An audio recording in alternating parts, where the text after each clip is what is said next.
leen ziar di leen dalal ci suñu plateau li ci dëkk bi ñu am mbégte ak contentement di jannoo ak yéen samedi bu nekk ci émission préférée li ci dëkk bi nag comme son nom l'indique dañuy waxtaane lépp loo xam ne mooy xew ci dëkk mooy xew-xew ci dëkk bi te jamono ji ñu nekk nag comme ci rentrée des classes lañ toll moo tax nag moom lañ fas yéene waxtaane ñu ànd ci ak ki nga xam ne mooy Ibrahima Thiandoum di adjoint au directeur de l'école élémentaire Gallo Diouf Ibrahima Thiandoum ñu ngi lay nuyu di la dalal ci suñu plateau.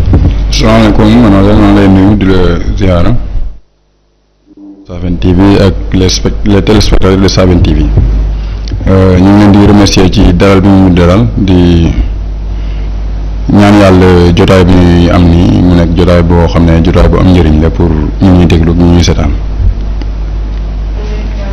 Aujourd'hui nous allons parler d'éducation vu que ci rentrée des classes lañ nekk alors Ibrahima Thiandoum bëggoon nañ rek nga wax ñu ci wàllum njàng mi ak njàngale mi vu que yow ci nga nekk balaa ñuy xuus ci loolu nag bëgg nañ xam depuis combien de temps nga nekk ci enseignement bi. donc man la Ibrahima Thiandoum di adjoint donc au directeur donc de l'école Gallo Diouf de Kignanbour 1 di souhaiter donc une excellente rentrée scolaire donc à mes collègues enseignants aux élèves et à toute la communauté éducative. Donc maa ngi commencé jàngale donc il y a de cela 21 ans aujourd'hui. J'ai commencé en 2002 jusqu'à aujourd'hui. Ok. Alors quelles sont les écoles dont vous avez fréquenté? Donc j'ai fréquenté 2 postes. Mon premier poste c'est dans la région de Fatick, dans la zone de Passy.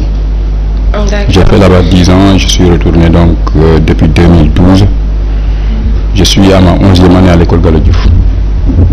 Super machallah alors Ibrahima Thiandoum fréquenté nga ñaari écoles yu différents ndax mën nga ñoo wax tuuti ci différence bi nga xam ne constaté nga ko ci ñaari écoles yooyu. Donc pas tellement de différence hein. Mission boobu dañ koy jéem a doxal comme ni mu waree cahier de charge lu ñu am moom lañ doon doxal bi ñu nekkee dans le Fatick. bi ñu ñëwee fii cahier de charge boobu moom la ñuy doxal ba tey.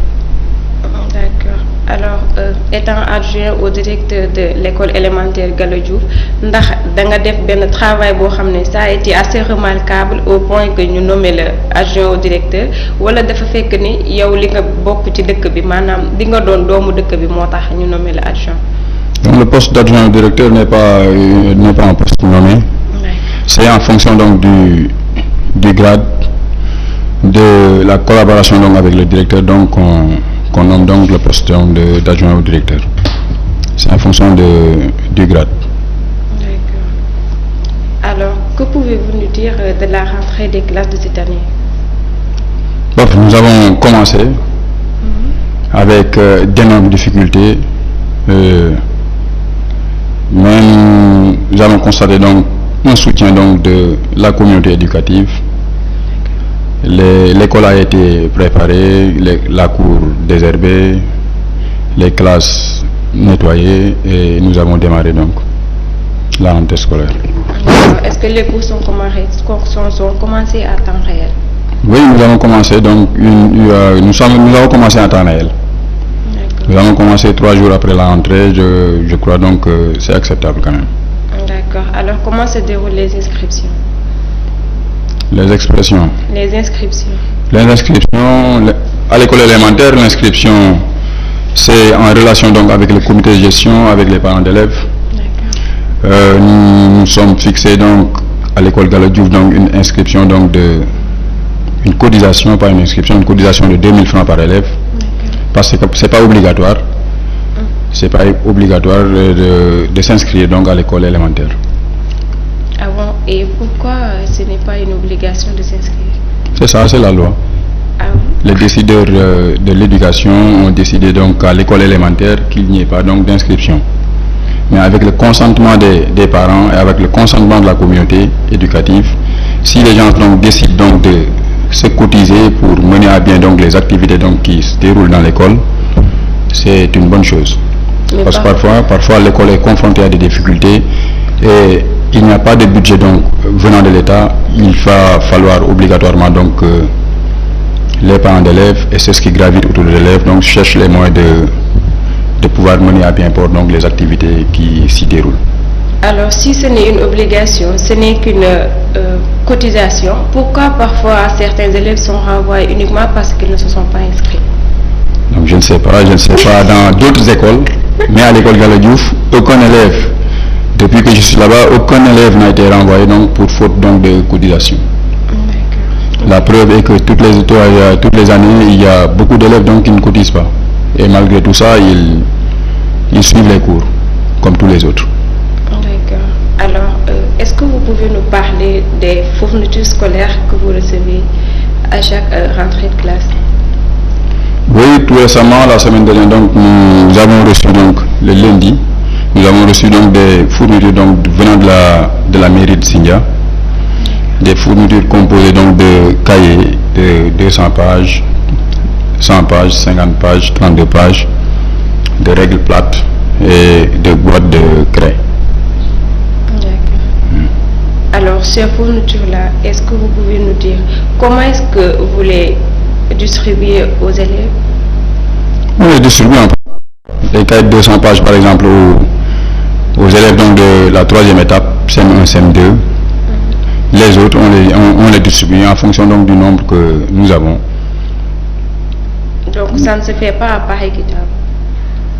Ça ne se fait pas? À part équitable. Non, c'est équitable, c'est équitable donc, en fonction donc, parce que tous les élèves sur les différentes étapes, c'est pas, il y a des cahiers donc adéquats donc à chaque étape. Par exemple, au CM2, ils travaillent donc avec les cahiers de 200 pages pour les cahiers de leçons et les cahiers de devoirs. Au CM1 c'est pareil, CM1, CM2 c'est pareil, mais au CE1 et CE2, c'est d'habitude donc des cahiers de 100 pages pour le devoir, 100 pages donc pour les cahiers de leçons. C'est pourquoi donc nous à l'école Gallo Diouf, nous avons décidé donc de donner donc les cahiers de 200 pages aux élèves du CM et les cahiers de 100 pages donc aux élèves du... D'accord. Est-ce que le maire il est obligé de vous donner ces fournitures? C'est une obligation. L'éducation est une compétence transférée. Bien vrai que les responsables, les décideurs donc au niveau des écoles doivent être impliqués donc dans l'expression des besoins donc des écoles. Parfois donc les fournitures qu'ils donnent aux écoles ne sont pas adéquates donc aux besoins donc des apprenants. Par exemple, je ne peux pas concevoir donc que en ce moment-là, en 2022, que l'on se permette donc de donner des cahiers donc de 100 pages, 200 pages ou 50 pages donc à des élèves. L'éducation d'aujourd'hui donc a besoin donc d'autres choses donc beaucoup plus importantes du moins. Que des cahiers de 200 pages. Que des cahiers de 100 pages ou 200 pages. D'accord. Alors. Pourquoi? Parce que tout simplement, à mon avis, je crois que l'éducation doit être démocratisée. Par exemple, tous les parents d'élèves n'ont pas les moyens, par exemple, de chercher des manuels donc pour leurs enfants. Mais si au niveau donc des écoles, on pouvait avoir donc un dispositif donc de reprographie, c'est-à-dire donc des photocopieuses imprimantes, beaucoup de rames de papier, beaucoup d'encre, les supports pédagogiques donc pouvaient être donc beaucoup plus accessibles donc aux élèves. Tout à fait. Donc ça serait donc important que les décideurs, ceux donc de la mairie, qui doivent donc appuyer les parents d'élèves, leur appuient sur des domaines où ils n'ont pas donc les possibilités donc de faire. Par exemple, un parent d'élève, il peut s'acheter un cahier de 100 pages ou 200 pages, mais il ne peut pas s'acheter donc des manuels qui vaut par exemple 10 000, 5 000, 3 000, étant donné donc que le parent d'élève donc a plusieurs élèves. Donc la mairie doit soutenir donc les écoles donc en prenant langue donc avec ceux qui officient donc au niveau des écoles, pour que l'expression des besoins donc soit adéquate donc aux réalités donc que vivent donc les établissements. Alors si je comprends bien, votre école souffre de manuels, c'est ça? Non, c'est pas que l'école souffre de manuels. Il y a des manuels donc de lecture, de mathématiques, de découverte du monde que... Et vous en avez pas assez? Non, il n'y a pas assez, parce que vous savez, l'éducation au Sénégal, Depuis les États généraux donc tenus donc en 1981, l'État du Sénégal sait que donc il ne peut pas prendre en charge donc toutes les préoccupations donc au niveau donc de l'éducation. C'est pourquoi donc il appelle donc à la communauté de s'impliquer dans la bonne marche donc de l'école. D'accord. Alors, si le maire il s'en charge pas, alors pourquoi pas vous? Pourquoi pas? Pourquoi pas vous, en vous concertant avec l'APE, afin de pouvoir trouver une solution à ce problème? En tout cas, nous, à l'école Gallo Diouf, je ne peux pas parler donc au nom de toutes les écoles, mais nous, à l'école Gallo Diouf, nous cherchons les moyens donc de dérouler correctement nos enseignements apprentissages. Par exemple, tout récemment, l'année dernière, nous avions élaboré donc un plan d'action volontariste, un PAV, qui constituait donc des points par rapport donc aux problèmes que nous rencontrons donc au niveau de l'école Gallo Diouf. On avait un besoin donc en table banc, besoin de réparation ou bien de table neuf, tablement neuf. Nous en avons réparé avec l'aide donc des parents d'élèves et de bonne volonté. Nous avions une expression donc en achat donc de photocopieuses que nous avons acquis donc avec l'aide d'un riverain donc du village de Kignanbour, en l'occurrence Dembassène. Il nous a appuyé donc et nous a doté donc de photocopieuses donc multifonctionnelles. Donc c'est des actions donc que la communauté éducative donc essaie de faire donc pour que l'école marche bien. D'accord. Vous êtes dans votre émission li ci dëkk bi ñuy waxtaane tey wàllum njàng mi ak njàngale bi maanaam rentrée des classes bi nga xam ne fa lañ toll jamono ji moom la ñuy waxtaane ñu ànd ci ak Ibrahima Thiandoum nga xam ne mooy adjoint au directeur de l'école élémentaire Gallo Diouf. Ibrahima Thiandoum, ci wàllum manuel yooyu ngay wax ndax amul ay autorités yoo xam ne ou des hommes politiques yoo xam ne ñoo ngi nekk ci seen biir dëkk nga xam ne ñoom dinañ duggal seen loxo ci wàllu boobu? Donc les manuels en général, les manuels que nous recevons donc. Ce n'est que des manuels ci wàllum fourniture bi tamit parce que comme li nga wax sànq yaa ngi wax que ni mairie bi ay cahier 200 pages ak i 100 pages lay joxe yoo xam ne ni war nañ mën a dépasser foofu noonu te fa lay limité wu et c'est des fournitures yoo xam ne ni ce ne sont pas assez parce que nekkul ne élève bu nekk di nga ci am fourniture yoo xam ne moom nga yittewoo ci pour jàngee ko mais da nga leen di jox après ñu dem seen parents yi compléter leen ndax amul ñenn ñoo xam ne ñoom war nañ mën a ñëw duggal seen loxo ci jàppale maire bi autant pour moi jàppale maire bi maanaam maire bi su indee moitié ñoom tam ñu indi seen participation pour ngeen mën a am satisfaction. Absolument, bof. C'est le moment donc de remercier donc nos partenaires. Parce que aujourd'hui donc l'école Gallo Diouf marche très bien ou marche à peu près très bien, c'est parce que donc am na ay partenaires yoo xam ne ñu ngi ci jàpp. Bon, partenaires yooyu mën nañ ci lim ñenn pour les remercier. On ne peut pas ne pas remercier par exemple quelqu'un comme Seybadou Sène qui tout le temps, si on le sollicite, donc il apporte sa contribution donc au niveau donc de l'école. On ne peut pas ne pas citer donc le professeur Daouda Faye qui aussi nous aide donc dans les consommables informatiques, c'est-à-dire donc l'encre, les papiers, une imprimante qu'il nous a dotée. On ne peut pas ne pas remercier également Pape Gora Camara qui, si vous allez aujourd'hui donc à l'école Gallo Diouf, il y a une salle informatique qui est là-bas. C'est grâce donc à sa coopération et grâce donc au soutien qu'il glane de gauche à droite que la salle donc est mise en place avec aujourd'hui donc une dizaine d'ordinateurs qui sont fonctionnels là-bas avec un dispositif donc internet qui est là-bas. Donc nous, ce que nous voulons, c'est demander donc à toute la communauté éducative de faire comme ces trois-là que je viens de citer. Je n'oublie pas aussi Dembassène que j'ai cité tout de suite, qui nous a l'année dernière donc doté donc de photocopieuses multifonctionnelles. Il y a d'autres qui peut-être je peux omettre, mais ces grands donateurs-là, ces gens-là donc qui appuient donc l'école donc tous les ans. Et c'est l'occasion donc de les remercier du fond du cœur donc au nom du directeur, au nom de l'équipe pédagogique, au nom des élèves et des parents d'élèves et du comité de gestion donc de l'école. C'est ça. Et nous vous invitons donc à peut-être donc un jour aller visiter l'école, les salles de classe, la salle informatique qui est là-bas et la salle de lecture, pour qu'on puisse vulgariser donc ce modèle-là, parce que toutes les écoles donc doivent avoir une salle pareille équipée pour le bénéfice donc des apprenants. D'accord, Inch'Allah, on ne manquera pas de ñëw foofu pour xam li fa nekk, découvrir exactement ce qui se passe à l'école élémentaire de Gallo Diouf. Alors ñuy ñaax yeneen autorités yi ñu def comme ñi nga xam ne ñoom la cité léegi, ñuy duggal seen loxo ci wàllum njàng mi, ndax ñooñu nga xam ne ñoom ñooy toog ci salle de classe yi di jàng seeni rakkaat lañu, te ñoom ñi nga xam ne ñoom réussir nañ ba tey ñu mën a jàppale ñoom ci école yooyu lañ jaar, kon nag waruñ leen di fàtte. suñu demee ba am loo xam ne nii mën nañ jàppale école yi, kon war nañ koo mën a def, ndax buñ ci réussir tamit seen succès la ñoom tamit, kon nag ñu bàyyi ci xel bu baax. Ibrahima Thiandoum, ñu constaté que ni élèves yi léegi liiratuñu, maanaam lecture bi dafa sooxe. Est-ce que yaakaaru leen ni tamit la construction d'un bibliothèque ci école yi mën na leen jàppale à ce que ñuy lire? C'est ça, nous espérons donc avec une construction donc de bibliothèques dans les écoles, que les élèves donc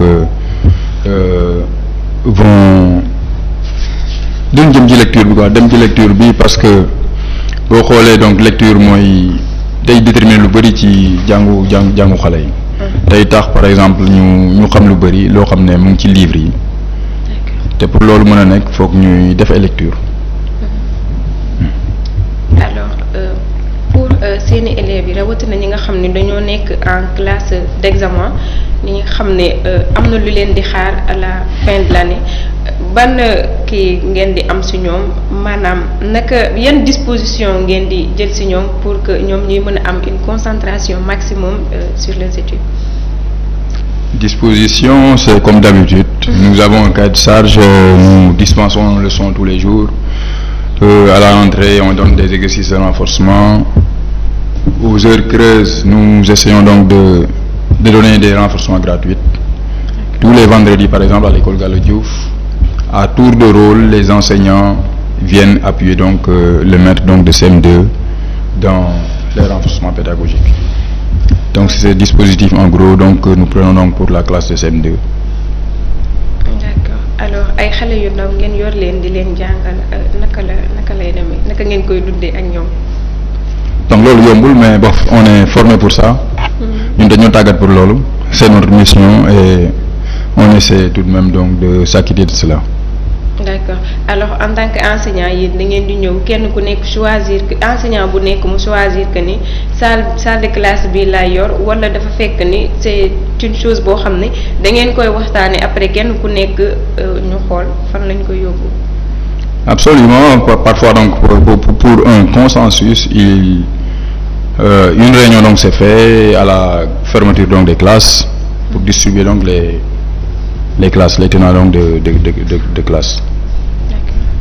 Bon, chacun a le droit donc de s'exprimer, dire ce qu'il veut, la classe qu'il veut prendre, mais le dernier mot revient donc au directeur, parce que lui, c'est lui qui manage l'école, c'est lui qui a ces prérogatives là de désigner un tel ou un autre donc à tenir donc une classe. Donc man nga wax li nga bëgg, mais du toujours li nga bëgg mooy nekk. mooy am. Alors seen équipe pédagogique bi naka ngeen di dundee entre vous? Papa l'école Gallo Diouf, il y a une bonne ambiance, une bonne équipe qui s'entraide, nous faisons régulièrement, tous les semaines, nous faisons donc des sessions de formation continue, cellules d'animation pédagogique interne. On s'entraide entre nous sur le plan professionnel, sur le plan social, et le climat passe bien. D'accord. Alors bu ñu jógee foofu dañuy dugg ci remise des prix, maanaam chaque fin d'année dañuy constater que ni école yi dañuy organiser remise de prix, ndax yéen remise de prix boobu yéen a ngi koy def, wala su fekkee ne tamit yéen a ngi koy def yan moment ngeen koy def?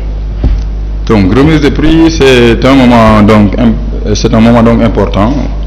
Am na solo donc xale bi nga xam ne day jàng à un certain moment nga taxaw jaajëfal ko encourager ko pour mu mën a gën a góorgóorlu donc ci enseignement apprentissage ñun à l'école Gallo Diouf on le fait mais pas régulièrement on ne le fait pas donc tous les ans duñ ko def at yëpp am na ay moments yoo xam ne dinañ koy def am na ay at yoo xam ne duñ ko def. lan moo tax ngeen di tëbbal année yi nga xam ne moom ngeen di def remise des prix. Donc si on n'a pas les moyens de pouvoir donc organiser on n'organise pas si on a les moyens on le fait à chaque fois.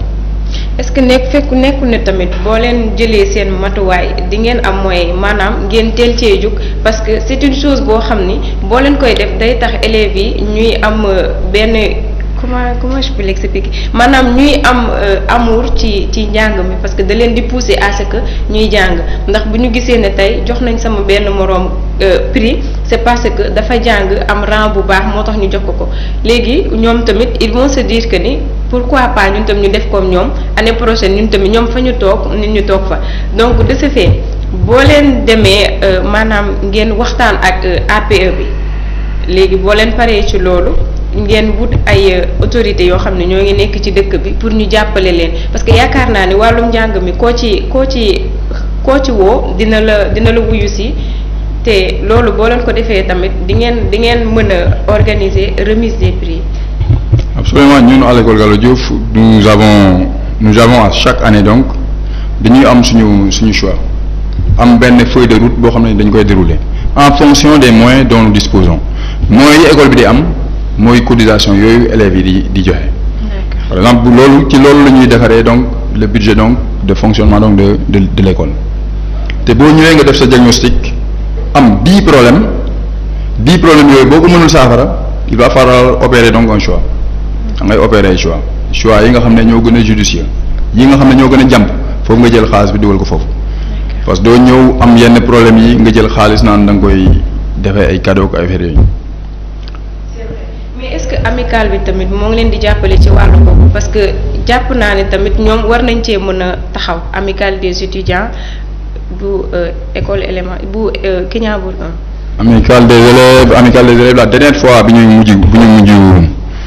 mujj organiser remise de prix à l'école Gallo Diouf on avait appelé donc l'amicale donc c'était donc une collaboration c'est l'école qui avait sorti les moyens mais pour l'organisation on avait appelé donc l'amicale donc à nous épauler donc pour l'organisation mais à part ça l'amicale ne nous donne pas d'argent pour faire donc des actions donc au niveau de l'école. J'ai entendu un jour donc que l'amicale a une fois donné 300 000 francs à l'école Gallo Diouf, ce qui n'est pas vrai. Je le dis devant les écrans et si les responsables de l'amicale nous écoutent, ils peuvent éclairer donc par rapport à ça. Parce que à chaque fois que l'amicale fait des réunions au niveau de l'école, c'est moi qui donne les clés et j'assiste donc à la réunion.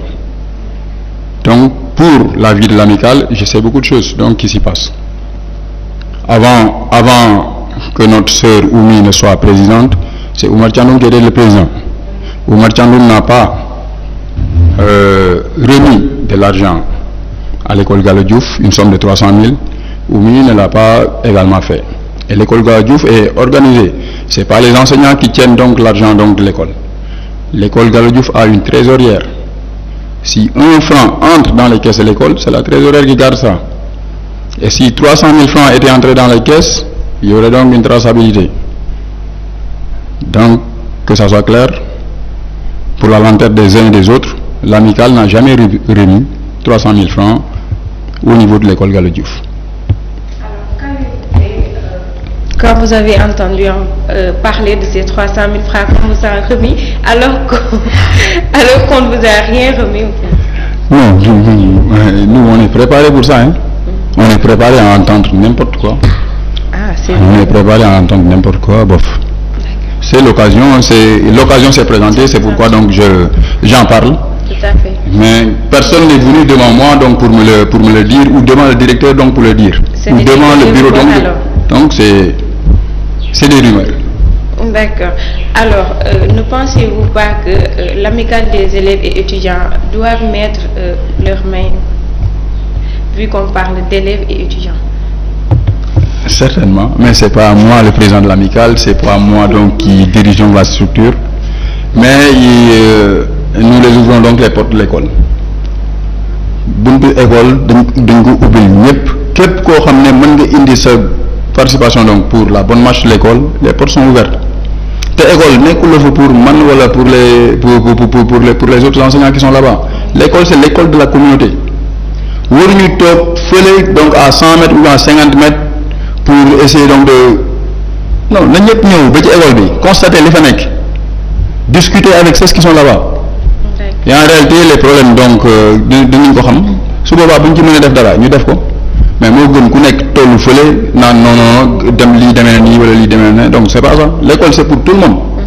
Que les gens viennent faire donc un bouquet autour de l'école pour que les choses donc marchent au bénéfice donc des enfants. C'est ça, c'est l'essentiel. D'accord. Alors si wàllu constat boobu ngay wax si laay ñëw ndax bëgg naa nga wax ñu ba xam parents d'élèves yi ñoom dinañ di ñëw école pour nemmeeku seeni doom xam lan lañ fa nekkee xam ba xam ñoo ngi jàng wala ki leen di jàngal moo ngi leen di jàngal comme il faut. Donc au niveau de l'école Gallo Diouf bu fekkee yàlla rek la ñuy waxal am na ñenn parents d'élèves yi ñëw di nemmeeku seen doom yi mais c'est pas la majorité te boo xoolee ba xool ñi ci gën a mooy yaayu xale yi elles sont les plus dynamiques même boo wootee foofu réunion ñi gën a ñëw mooy yaayu xale yi. C'est pourquoi donc c'est l'occasion donc j'avais oublié donc de les remercier, c'est l'occasion donc de les remercier. À chaque fois donc elles donnent une participation donc pour l'école. Annuellement elles participent. Elles donnent une forte somme donc pour l'école. Donc vraiment c'est l'occasion donc ñu jaajëfal leen jigéen ñi nga xam ne par exemple ñoo yaayu xale yi nga xam ne ñoo ngi jàngee école Gallo Diouf gàcce ngalaama ñoom daal amuñu seen fay waaw dëgg yàlla ñu ngi góorgóorlu pour école bi def ay jéego yu am solo. d'accord kon ñoo ngi leen di remercier bu baax ñoom ñi nga xam ne ñooy maire yi nga xam ne ñooy dem di nemmeeku ci seeni doom ci école bi ak ñi nga xam ne tamit ñoom saa yu ñu wootee réunion comme ni mu ko waxee ñoom ñoo fay teew di ñaax tamit parents d'élèves yi maanaam seen papa yi ñoom ñuy ñëw di nemmeeku ci seen doom yi li ñuy def à l'école parce que tamit joxe sa doom fenn bàyyi ko fa doo xooli ndax moom mu ngi jàng wala jàngul yow daal tooga ci kër gi mu xëy jàngi dikk fekkaat la ci kër gi loolu tamit dafa yomb trop amoo benn surveillance ci xale bi lu dul ci kër gi war ngeen jóg parfois di dem école di waxtaan ak ki nga xam ne moom moo yor seen doom di ko jàngal ngir ngeen mën a xam seen doom ban toogaay la am foofu noonu nga xam ne fa la nekk di jàng ndax jàngale tamit yombul yéen parents d'élèves yi yéen a war a jàppale ñi nga xam ne ñoom ñooy seeni maître ñi nga xam ne ñoom ñoo leen di jàngal te tamit bu ñu woote réunion rek ay yaay yi di dem parce que on a l'habitude de voir que ni parents de papa yi ñoom à chaque fois lu ñëw rek dañ koy sëf yaay ji ba tax na réunion su amee ñoom ils se disent que ni waruñoo dem réunion yaayu xale yi ñoo war a dem alors que ni yaayu xale yi war a demee réunion noonu la papay xale yi war a demee ndax yaayu xale yi fu ñu toog papay xale yi war nañ faa mën a toog ndax ñoom ñaar ñoo sekk xale bi nga xam ne moom mooy jàng kon nag war nañ cee mën a bàyyi xel bu baax di dem école di nemmeeku seen doom yi luñ fa nekkee te tamit bu ñu wootee réunion ñoom ñëpp ñu dem wuyu ji xam seen doom lan moo tax lan la fa nekkee ba tax ñu woo leen ak lan moo xew ci école ba tax ñu woo leen pour ñu ñëw amal ak ñoom waxtaan. Nous sommes toujours dans votre émission li ci dëkk bi ñu ànd si ak ki nga xam ne moom mooy Ibrahima Thiandoum di adjoint au directeur de l'école élémentaire Gallo Diouf moom lañ fi dalal tey di waxtaan ak moom ci wàllum éducation. Alors Ibrahima Thiandoum am na benn constat boo xam ni man je l'ai fait mooy li nga xam ne élèves yi nga xam ne dañuy dem ba en classe d'examen ñu am ay problèmes de papier am na ci ñoo xam ne sax fa la ñuy jaare ñu bàyyi seeni njàng uniquement parce que amuñu koo xam ne nekk na ci seen wet koo xam ne dina leen mën a épauler wala amuñu benn assistance boo xam ne ni seen parents yi am nañ ko ci ñoom lan nga ñu mën a wax ci élèves yooyu. Donc au niveau de l'élémentaire le problème ne se pose pas parce que à chaque fois élèves yi sax avant ñu yegg CM2 dañuy woo parents yi di waxtaan ak ñoom di xool les voies et moyens yu élève bi di defee examen CM2 bi mooy certificat entrée en sixième te at bu jot amul benn élève ci école Gallaw Diouf boo xam ne recalé nañ ko mën naa wax sax na ci département bi amul benn élève boo xam ne dañ koy recalé pour faute donc de papier dañuy organiser de sorte que l'État s'organise de sorte que à l'école élémentaire xale yi war a def examen ñoom ñëpp dañuy def examen problème bi peut-être que ci yeneen écoles yi lay posé wu par exemple au collège et au lycée mais à l'école élémentaire dañuy organiser de sorte que élèves yi yëpp def examen. am na ay élèves yoo xam ne dinañ am problème papier yéen ñi nga xam ne yéen a leen di jàngal wala seeni parents d'élèves yi naka ngeen di waxtaanee ak ñoom ba ngeen trouver solution au point que élève bi dina mën a def examen bi. li ñuy wax leen li fi nekk rek xale bi dafa am droit donc am papier parents yi dañ leen di teg ci yoon rek mooy wax leen par exemple ñoom yan voies et moyens la ñu mën a jël par exemple pour xale bi am papier. voies et moyens bi ci gën a kii mooy dem tribunal def enrôlement jël certificat d'enrôlement bi ñu boole ko dossier élève bi won décideurs yi mooy inspection ak ñooñu ñi nga xam ne ñooy saytu examen bi pour xamal leen ne xale bi de amul këyit waaye mu ngi ci yoonu am këyit ndax déposé na mu ngi ci instance bi enrôlé nañ ko mu ngi war a dem defi audience bu paree ci audience bi bu fekkee c'est concluant ñu defar ko extrait de naissance. donc procédure bi loolu la quoi. ok alors association parents d'élèves yi est-ce que ñoom yéen a ngi leen di sentir ci école bi. absolument association bu école Gallaw Diouf moom ñoo ngi ñëw ñoo ngi jéem lépp lu ñu mën bu jafe-jafe amee wala bu jafe-jafe amul ñoom ñoo ngi ñëw école ñoo ngi waxtaan ak équipe pédagogique bi nga xam ne moo fa nekk ñun tamit ñu ngi élaborer à chaque année dañuy élaborer benn plan d'action boo xam ne dañuy xool toog saytu jafe-jafe yi nga xam ne moom la école bi am. ñu xool les voies et moyens yu ñu koy saafara. d'accord APE boobu noonu nga xam ne moom mooy moo ëmb li nga xam ne mooy wàllum parents d'élèves yi ndax am na koo xam ne moom moo ko jiite ba xam ni dara su amee balaa ngeen di dem fenn ci moom ngeen di jubal. absolument administrativement nous sommes très bien organisés am nañu comité de gestion boo xam ne ki ko jiite Mbaye Cissé sa tudd. bu ñu amee yenn problème yi nga xam ne parents d'élèves yi ko war a régler wala la communauté éducative moo ko war a régler ci moom la ñuy jaar. alors yow en tant que doomu dëkk bi nga nekk di jàngale ci dëkk bi ne t'arrive-t-il pas parfois ngay rencontrer ay difficultés ak ñi nga xam ne ñoom nga dëkkal foofu. non on est là pour di jànkoonte ak difficulté di chercher les voies et moyens ñuy surmonter difficultés yooyu du ñàkk on est formé pour ça. Pour se confronter donc aux difficultés et essayer donc d'apporter des solutions. Alhamdoulilah donc jusqu'à présent ñu ngi jàngoon ak jafe-jafe mais yàlla mu ngi ñuy dimbali ba ñu ngi koy surmonter. noonu la alors votre émission li ci dëkk bi tire à sa fin mais avant ñuy tëj rek dinañ waxtaan ak Ibrahima Thiandoum ngir xam tuuti ci wàll bi nga xam ne mooy ñoom fi ñu nekkee wàllum enseignement bi ndax yéen a ngi ci yegg seeni bopp. On a choisi le métier par amour et par conviction. C'est vrai mais tamit am na foo xam ne boo fa tolloo tamit nekkul ne amour boobu noonu mooy continuer du jeu parce que di nga nekk ci métier par amour mais tamit am na ci loo xam ne moom nga fay xaar. Comme. maanaam ci wàllum paiement bi truc du genre.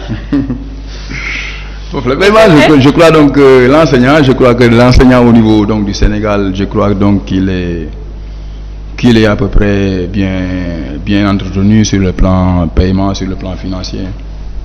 Vu les moyens dont dispose notre État, je crois donc on essaie de faire notre vie. kon yéen enseignants yi bokk leen ci ñi nga xam ne ñooy jooytu. Vous savez, chaque fois qu'il y a un problème, il faut que des voix s'élèvent, mais sur le plan paiement, sur le plan salarial, je crois donc que les enseignants ont obtenu donc après donc beaucoup de grèves, après beaucoup d'années de grève, les enseignants se sont retrouvés avec les décideurs et sont convenus donc à des augmentations de salaire et aujourd'hui, je crois que les choses sont à l'ordre et on essaie de dérouler notre mission. kon mën nañu wax que ni ren grève du am. waaw ñu ngi ko ñaan yàlla ñu ngi ñaan yàlla grève ñàkk am ñaan yàlla taxul ñu wax vu que ni yéen grève ngeen ba li ngeen bëggoon ñu defal leen ko kay xanaa kay grève war naa mën a jeex. non vous savez dans la vie syndicale c'est des escaliers vie syndicale ay étapes la tolloo nañu benn étape le gouvernement n'a pas réglé tous les problèmes et tous les problèmes ne sont pas réglés problème jafe-jafe yëpp réglé wuñ ko dañuy gouvernement bi day d'accord ak syndicat jàngalekat yi par exemple ay points yooyu nag dañ koy def étape par étape bu ñu jot a romb nag le gouvernement a respecté il y a d'autres étapes yoo xam ne ñu ngi d'autres échéances yoo xam ne ñu ngi ci kanam peut-être bu ñu fa yeggee xëy na gouvernement bi bu respecté ses engagements xëy na jafe-jafe du am. alors vu que yéen xam ngeen ni gouvernement bi mënul satisfaire ñëpp donc pourquoi pas ngeen toog ci salle de classe yi jàngal seen rakk yi ak seen doom yi au lieu que ngeen leen di génnee à chaque fois ñu ñëw école ñu leen di renvoyer parce que jànguñu seen suñu prof yi enseignants dañoo nekk en grève te yéen tamit war ngeen cee mën a. loolu ma simple personne ne peut pas apporter donc une réponse à cela parce que man je suis pas ci yenn mais yow da ngay joxe sa point de vue rek parce que yéen ñoom ñëpp nekkuñu fi mais yow yaa ngi fi. tu peux parler pour. je peux parler pour moi-même dans ce cas-là je peux parler pour moi-même. waaw ba tey baax na. waaw xam naa ne moom war nañu gën a góorgóorlu vu les efforts que l'État a fait enseignants yi Sénégal yëpp war nañu gën a góorgóorlu jéem a def li nga xam ne mooy suñu mission jéem a relever niveau élèves yi pour le bénéfice donc des enfants des parents d'élèves de l'État ak réew mi yëpp parce que xam naa ne moom jàng moom moo yor lépp te bu fekkee xale yi jànguñu ñu war a jàngee bu ëllëgee duñu xam lépp lu ñu war a xam. donc seen xarañteef day xaw a sooxe et su boobaa c'est le pays qui va en perdre li ñuy ñaan daal mooy ñu gën a góorgóorlu gën a jàppale xale yeeg parents d'élèves yeeg état beeg le Sénégal. alors ñoo ngi leen di ñaan yéen enseignants yi nga xam ne yéenay nekk ci salle de classe yi di jàngal xale yi ngeen bañ a topp grève yi maanaam bañ a topp li nga xam ne moom ngeen bëgg ba ngeen lor seeni doom yi ak seen rakk yi nga xam ne ñoom ngeen di jàngal parfois tamit dara day am mais da ngeen di laisser passer juste pour que ngeen mën a satisfaire ñi nga xam ne ñoom ñooy seeni rakk ak seeni doom yooyu nga xam ne ñoom ngeen di jàngal parce que seen njàngum xale yi tamit lu am solo la ci li nga xam ne moom mooy suñu askan ndax njàng mi moo yor réew mi jamono ji ku jàngul doo dem te yéen a ci mën a jàpp ngir njàng moomu mën a am moo tax ñu ngi leen di ñaan bu baax a baax parfois ngeen di boycotter te gis nañu tamit parfois am na ay enseignants yoo xam ne bu ñu boycotter grève yi am seeni collègues yi ils se disent que ni voilà ils ne devaient pas faire cela genre truc yooyu noonu ça arrive parfois même d'autres disent que ni ñi kii dafa seytaane si je peux me permettre de dire cela et mooy loolu da ngay dégg wax yoo xam ne tamit du la neex. Absolument, donc chacun est libre d'observer la grève ou pas jàngalekat bu nekk il est libre d'observer mouvement wala ñàkk observer mouvement. alors pourquoi kon ñenn ñi bu ñu observer grève bi ñeneen ñi tamit defuñu ko ñeneen ñi nga xam ne ñoom ñoo ngi en grève ñuy am benn point de vue négatif ci ñi nga xam ne ñoom ñoo ngi. L'enseignant en général c'est une personne donc libre de pensée et d'action. donc bu la neexee si la plateforme revendicative ne te convient pas bu la neexee nga ñàkk observer bu la neexee sax nga ñàkk syndiqué wu ñàkk bokk ci benn syndicat il y a des enseignants qui ne sont pas syndiqués. yow ci ban syndicat nga bokk. man. waaw kooku c'est personnel ça ne se dit pas ici donc à la télé. ah kon baax na alors c'est la fin de cette émission Ibrahima Thiandoum ñu bàyyi la rek nga tàggatoo joxe sa mot final. Donc comme dernier mot je dirais donc ay remerciements donc envers donc l'équipe pédagogique de l'école Gallo Diouf remerciements donc envers les parents d'élèves remerciements envers la communauté éducative de l'école Gallo Diouf di ñaan yàlla daal at bi ñu ubbi nii mu nekk atum jàmm pour les enfants at boo xam ne atum réussite la di féliciter également donc l'équipe pédagogique de Gallo Diouf parce que nous avons vu donc ci 5 années yi ñu romb nii les résultats donc final donc à l'examen on obtient donc des résultats honorables. Super. Chaque année donc on fait quelques bons en avant. Aujourd'hui nous sommes à 92% de réussite donc au CFE. Nous nous sommes fixés pour cette année-là au minimum donc un taux donc de 94%. Je crois donc avec l'appui de tout le monde que nous y arriverons, Inch'Allah. D'accord, Inch'Allah. Alors parents d'élèves yi ñu ngi leen di ñaaxaat bu baax ngeen toppatoo seen njàngum doom, enseignants yi tamit ngeen bàyyi grève yi vu que ni joytu ngeen ba li ngeen bëggoon ñu defal leen ko, donc il est temps ngeen dugg ci salle de classe yi jàngal élèves yi comme il faut pour loolu nga xam ne mooy seeni réussite ngeen mën koo am, parce que ñoom tam suñu réussiree man yaakaar naa ni loolu seen mbégte la, parce que boo jàngalee nit ki ba ëllëg nga gis ni moom réussir na ci njàng mi nga ko doon jàngal, loolu sa plaisir lay doon. kon nag ñuy def de telle sorte que élèves yi ñu mën a jàng et surtout dans de très bonnes conditions. Alors c'est la fin de cette émission li ci dëkk bi, ñuy jaajëfal bu baax suñu invité di Ibrahima Thiandoum nga xam ne dagg na ay yitteem ñëw fi toog di amal ak ñun émission bi ngir andil ñu ay leeral ci li nga xam ne moom mooy njàng mi nga xam ne moo am ci seen école laay wax école Gallo Diouf, njàng mi am foofu mu andi ñu ci ay leeral.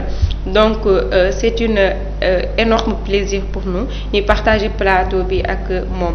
Di remercier également suñu équipe technique bi nga xam ne c'est grâce à eux ngeen mën a jàkkaarloo ak ñun fii du ñu xool lépp ñoom la, ñun nag amuñu seen fay, di leen jaajëfal bu baax. Matar amuñu sa fay. On te dit merci beaucoup et à la prochaine, Inch'Allah. On vous donne rendez-vous samedi prochain. Merci.